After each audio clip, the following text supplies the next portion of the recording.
Alam niyo, bago pa bumaba si Jesus dito sa lupa, ang tingin ng mga tao sa Diyos ay, yes, mapagmahal, pero malayo, tapos istrikto, at mas mapagparusa kesa malapit sa kanilang puso.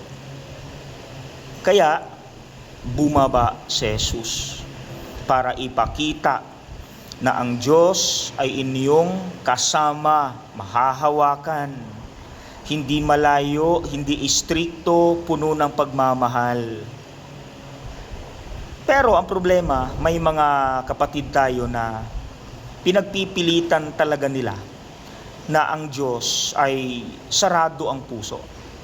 Lalo na pagpatay na ang tao, ay kahit konting awa o pagmamahal, wala na, sarado na. Kaya hindi sila nagdarasal para sa mga patay dahil wala na daw tayong magagawa para sa mga patay.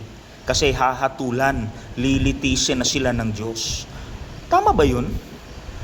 Parang mali eh. Well, may mga sinabi ang Diyos about judgment. No? Dito yung mga kambing, dito yung mga tupa. Pero pag sinasabi natin na sarado na ang Diyos, kahit konting awa, wala, ay maling-mali talaga. Kasi nga tayo, mga makasalanan tayo, di ba? Minsan, nagiging masamang tao tayo. Pero kahit na anong sama natin, naaawa pa rin tayo sa ibang tao, di ba? May awa pa rin tayo. How much more ang Diyos na walang kasalanan?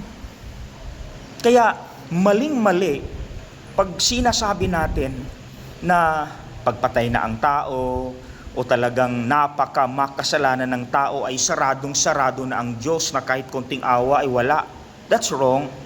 Kasi ang totoo, pinakita ni Kristo maraming beses nga Di ba? Nung nasa krus siya, naghihingalo, malapit ng mamatay.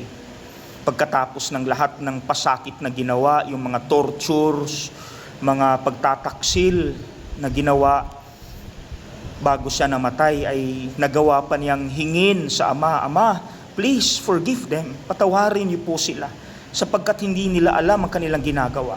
O anong tawag doon? Awa. In the end, mangingibabaw pa rin yung pagmamahal ng Diyos. Bakit natin sinasabing sarado? Nung nabuhay muli si Jesus, isa sa ginawa niya ay binisita niya yung mga traidor, yung mga alagad, mga apostol. Imbis na pagalitan, anong sinabi niya? 3 beses pa niya binalik, peace be with you, sumainyo ang kapayapaan. O anong tawag doon? Awa. Na kahit siya ang pinagtaksilan, siya ang nagpumilit na patawarin sila. Anong tawag doon? Awa. So, please, do not put God in a box. Wag tayong gumawa ng sariling bersyon natin ng Diyos. Let God be God. Wag tayong gumawa ng sariling bersyon natin according to our subjective needs. Kung ano yung gusto natin, yung grupo natin. Let God be God. Let Jesus be Jesus. Dami niyang pinakita na sa huli, kahit anong pagtataksil ang ginawa ng tao, mangingibabaw pa rin yung pagmamahal, yung awa, yung pagpapatawad ng Diyos. Because that's the true nature of God. At yan ang pagninilay natin sa Ebanghelyo ngayong araw. Okay?